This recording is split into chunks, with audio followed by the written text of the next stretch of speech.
各位 CGTN 的网友，大家好，我是总 Dear 台记者李 viewers of 章。 CGTN, my name is Li Zhang, journalist from CCTV. I'm now at the conservation station of Wudaoliang of Kekexiili. Here we have some breathing problem due to lack of oxygen. So in today's special coverage, you may see me having some breathing problems, but this is the plateau environment. Quite challenging environment for the living of human being. However, that is a wonderful place for the survival and habitat of many wildlife, including the Tibetan antelope. And the migration of the Tibetan antelopes has attracted a lot of attention, and their migration is a major part of the annual migration of all the animals that would make migration across the year. And every year, the pregnant females will come to this province of Qinghai for the gestation and also to give birth to the baby calves.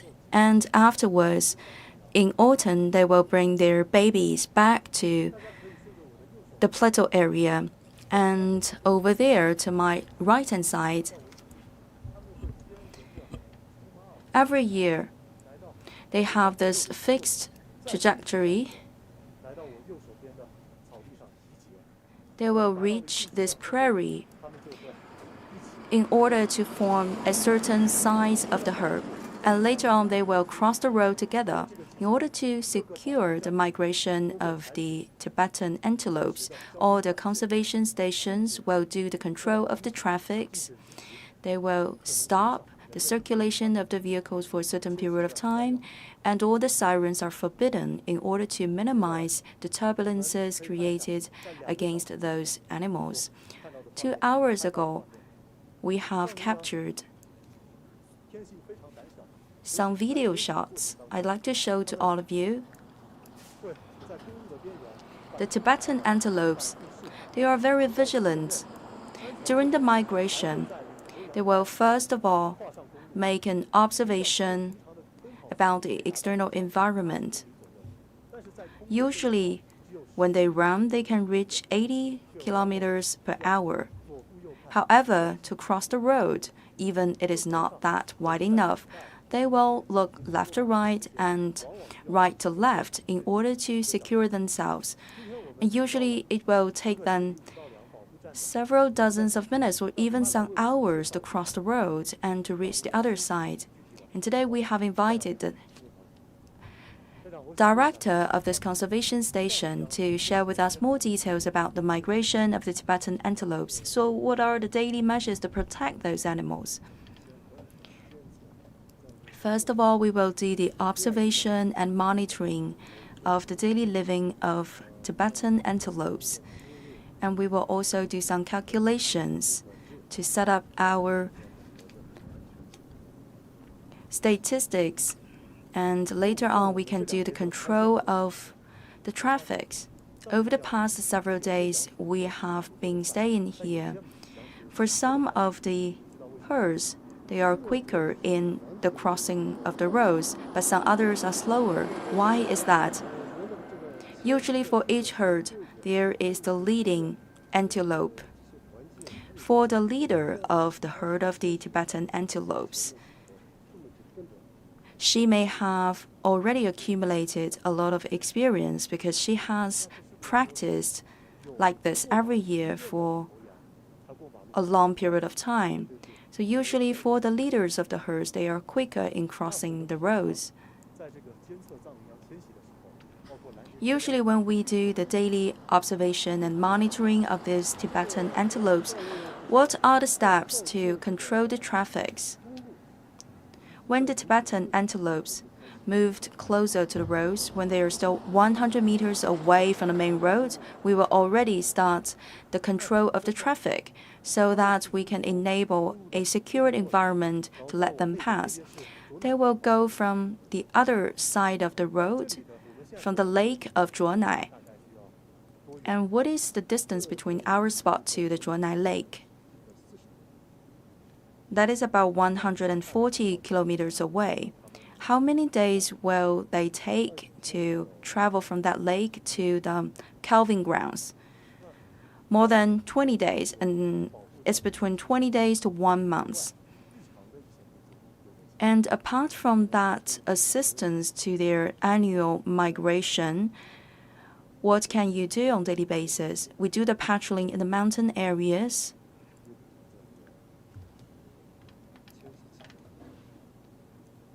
Especially, we have to do a good job in securing the annual migration of the Tibetan antelopes. Will you visit the Zhuonai Lake during your daily patrolling? Yes, of course.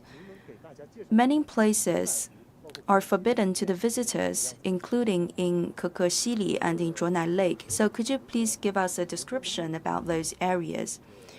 When we do the patrolling in this environment, we have to fight against the illegal poaching and also to crack down those poachers. We have to protect the wildlife, including the wild animals and also the wild vegetation. That is our main duty. And could you please give us more details about the crossing of this area?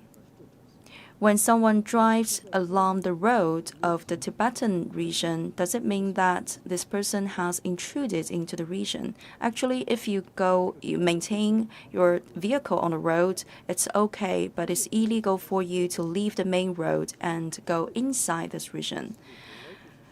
Because in Kekesili region, we have a very fragile ecosystem. If you step on the grasses and if you don't follow the road, then you may easily hurt the prairie and hurt the ecosystem, and later on it will take a long time for the ecosystem to recover.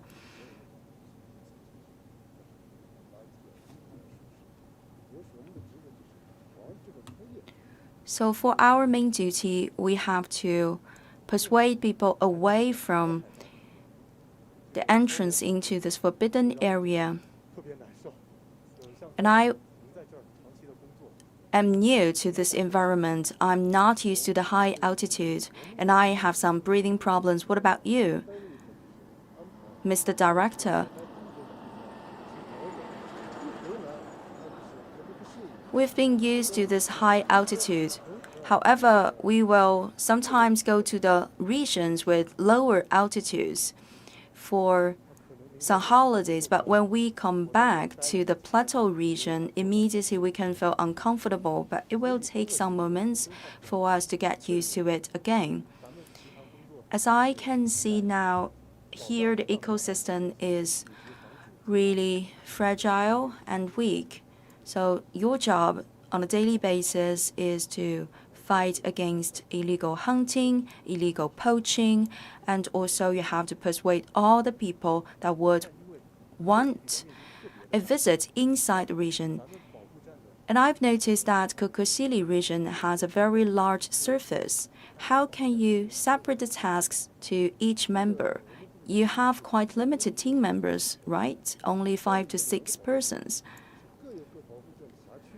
We have four different conservation stations. Within this region, we have 2. For our members, we have to cover this huge surface.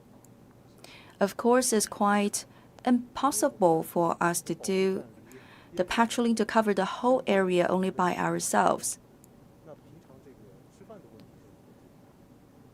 And you are far away from the villages. How can you guarantee that you always have the food to eat? Every 10 to 15 days, we will take the turn and we will take the shift because we cannot stay on the spot for too long.